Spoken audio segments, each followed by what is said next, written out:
I don't know, Mario Kart, anything. I like competition, even if I lose.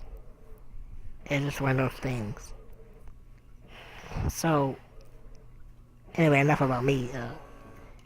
Rachel has said she would like to see more girls in competitions. Right. See, for me, I like girl gamers that are actually gamers. Not a girl gamer that says, I'm a girl and I play games. And Rachel is a very good example.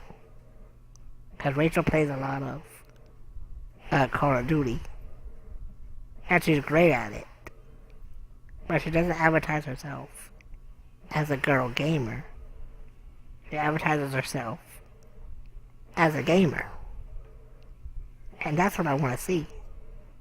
Whether you're male or female, I want to see you game. What do you think about that?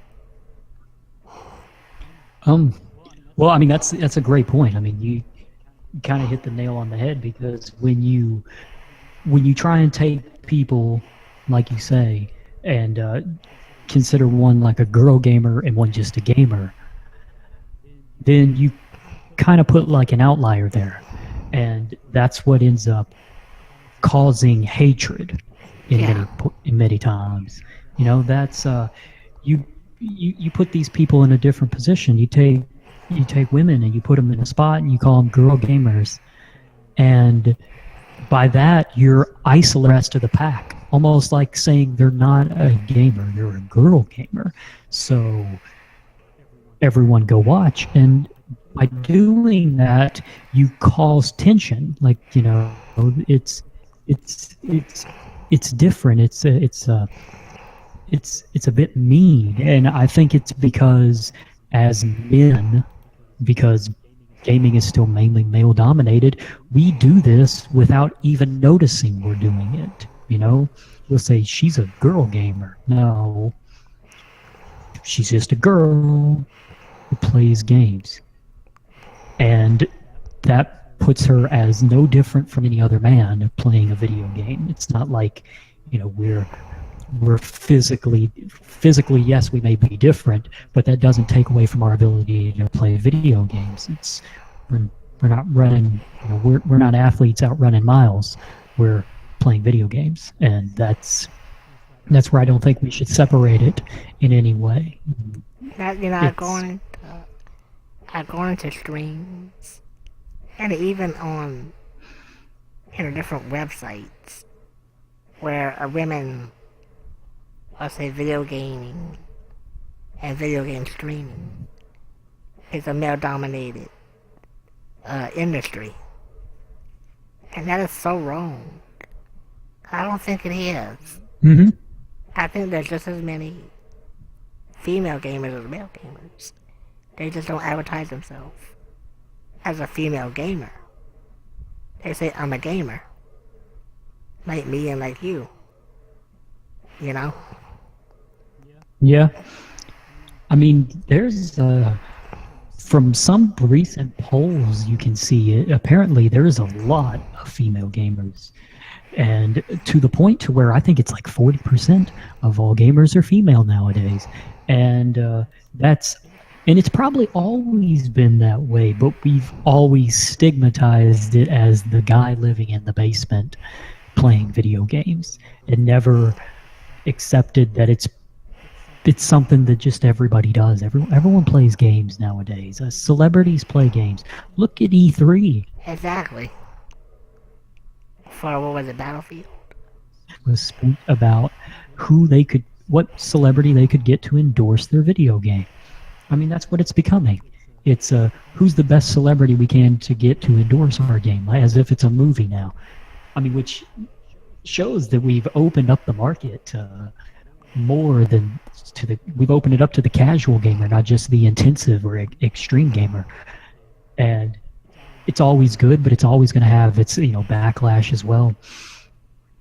But I guess on the topic of female gamers, I get a bit sad when you see somebody being labeled as a girl gamer get bullied, Yeah. is I guess how you would put it.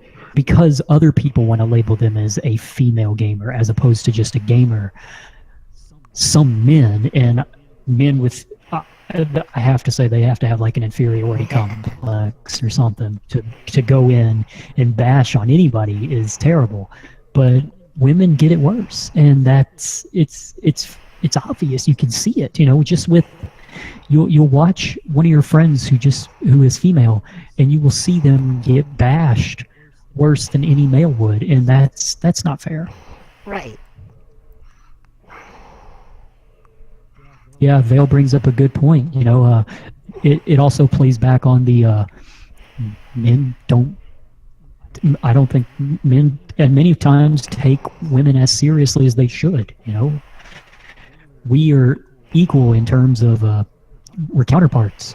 We in terms of video games, we can do everything, and women can do everything the men can better many times. I get beat all the time. I wrestled, okay? I wrestled in high school, and I'm a small guy. So most of the people I ended up wrestling were women.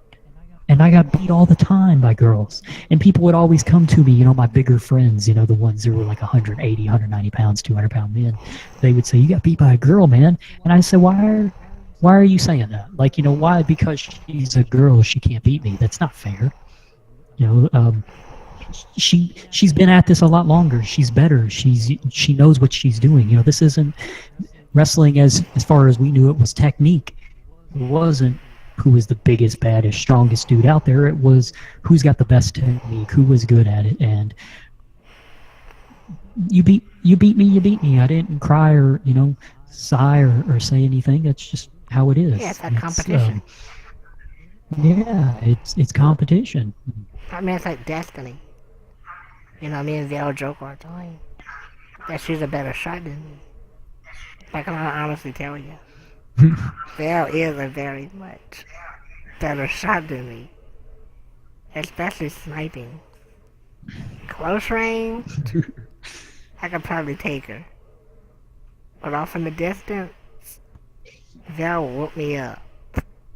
Yeah, Yeah, you can with a shotgun hip fire from Yeah.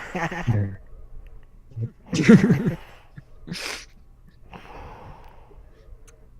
So about Red Rachel, I mentioned she played a lot of Call of Duty, which is a game that I used to love, but now Call of Duty is like all futuristic and weird. And what's your take on that?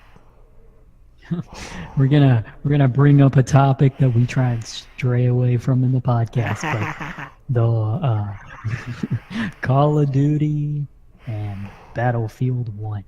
Exactly. I'm gonna bring it up. I guess I can't shy away from it now. Call of Duty is trying to become that advanced war. It is consistently putting out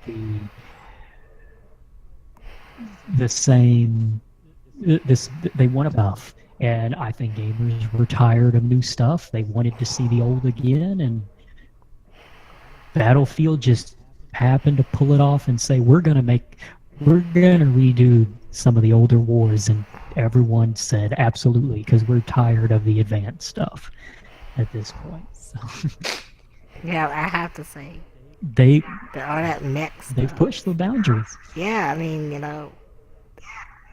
Call of Duty, for years. I would say Battlefield. What's that? And then I played the last Battlefield after Call of Duty Black Ops 2 came out.